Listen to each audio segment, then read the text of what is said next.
Ba-dum. Beyond the glass wall of Brent Levine's office, the corner of a cell phone rose above the edge of his privacy panel. Ba-dum, ba-dum, ba-dum, ba-dum, ba-dum, ba-dum, ba-dum, bum bum bum bum bum bum bum. Brent sighed and finished typing a line of code. Okay, Land Shark, what have you got?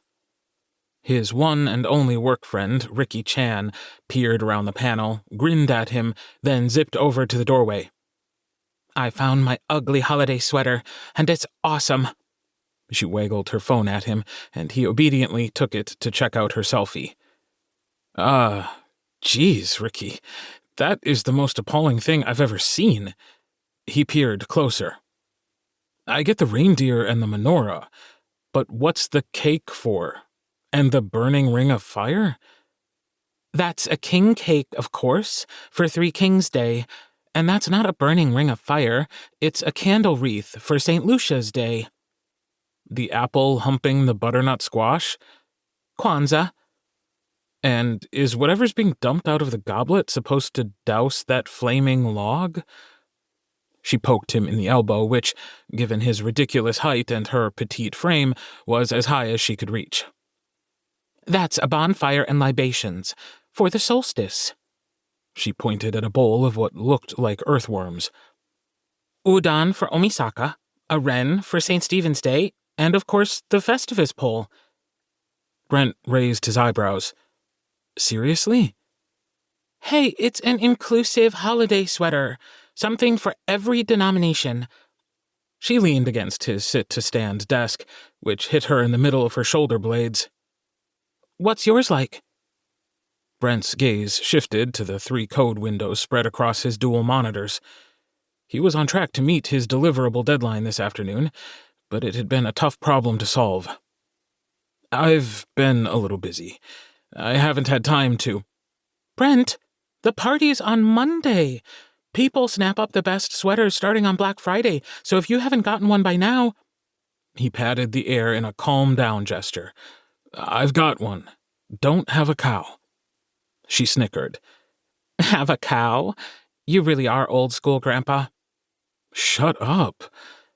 At 37, Brent was the oldest employee at Hub Pilot. Hell, the CEO was only 24. He'd started the company when he was 19, for God's sake. Way to make a guy feel like an ancient failure. Uh-huh. So come on, how ugly is it? He gave her a sidelong glance.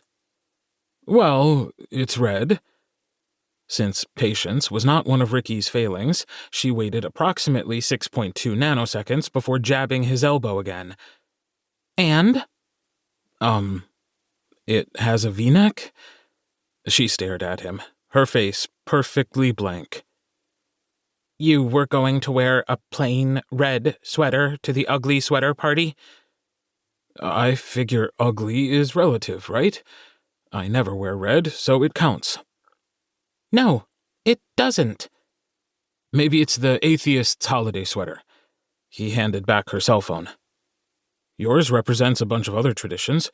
Where's the respect for people who don't have any traditions at all? She pursed her lips, one eye squinted. That's not why you picked it. You're just afraid of looking weird. Can't argue with that. Brent could never be completely unobtrusive. At 6'8", that ship had sailed when he reached his full height at 16.